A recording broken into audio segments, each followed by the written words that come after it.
Dear student, good morning all of you. आज हम exercise 1.3 को सोल्व करेंगे। क्वेश्चन नंबर फर्स्ट में सिद्ध कीजिए कि वर्गमूल 5 एक अपरिमेय संख्या है।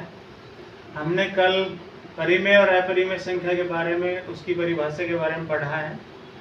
तो हमने वर्गमूल 5 को एक अपरिमेय संख्या सिद्ध करनी है।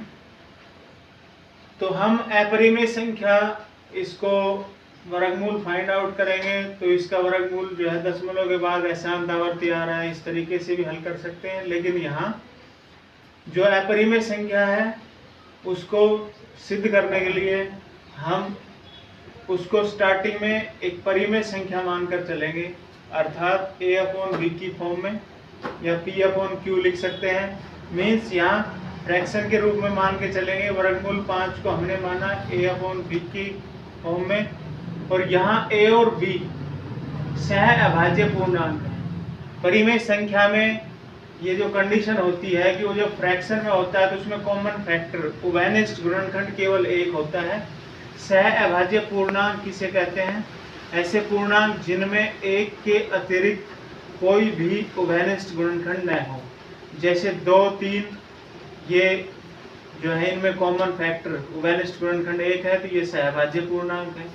3, 5 ले सकते हैं, 5, 11 इनमें कॉमन फैक्टर एक ही है, एक के अलावा नहीं है, तो इनको हम सहअभाज्य, इस ऐसे अनेक हो सकते हैं हमारे पास। तो a और b सहअभाज्य है, अर्थात कॉमन फैक्टर नहीं है। अब हमने क्या करना है, इसको सहअभाज्य पूर्णांक मानना है।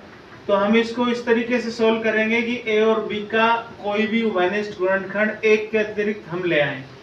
तो हमने उसके लिए स्टार्टिंग में क्या किया, दोनों तरफ वर्ग किया हमने स्क्वायर। तो यहाँ स्क्वायर से वर्गमूल कैंसिल हो गया, 5 आ गया। यहाँ हमारे पास दोनों का वर्ग करेंगे तो एक को a से गुणा करेंगे a स्क्वायर, b को b से गुणा करेंगे b स्क्वायर, आर पार गुणा की। उसके बाद हमने तो a स्क्वायर को 1 से किया, a स्क्वायर प्राप्त हो गया। 5 को b स्क्वायर से किया, 5b स्क्वायर। इसको हमने इक्वेशन 1 लिख दिया, समीकरण 1।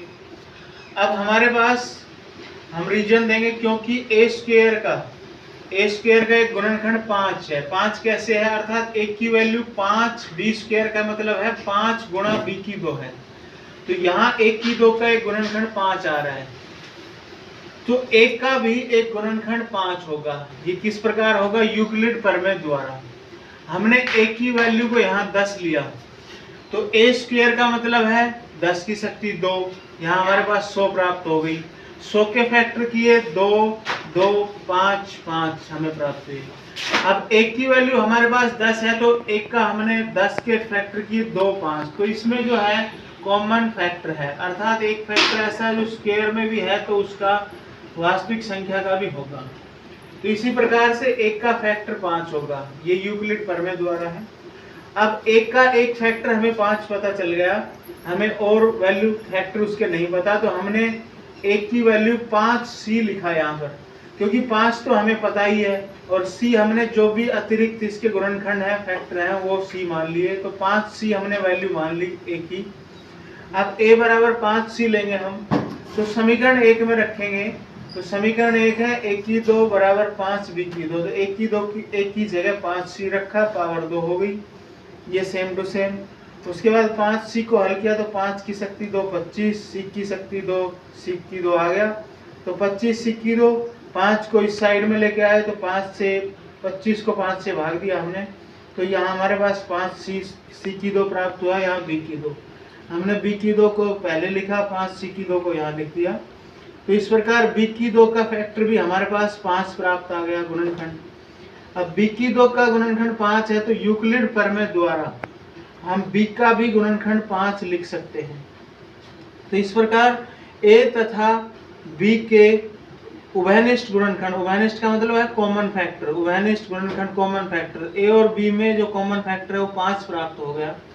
जबकि हमने a और b सहअभाज्य पूर्णांक माने थे, इसलिए हम कह सकते हैं a तथा b सहअभाज्य पूर्णांक नहीं है। तो ये सहअभाज्य पूर्णांक नहीं है, तो यह विरोधाभास, यहाँ विरोध प्राप्त होगा, क्योंकि हमने मान के चला था सहअभाज्य पूर्णांक और हमारे पास प्राप्त हो गया नहीं।